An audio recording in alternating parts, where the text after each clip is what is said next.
has issued a severe thunderstorm warning for Maricopa County in south central Arizona until 6 p.m. Mountain Standard Time.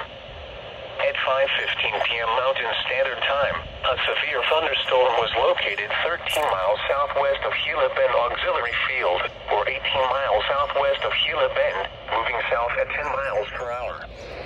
Hazard, 60 miles per hour wind gusts and penny-size hail. Source, radar indicated.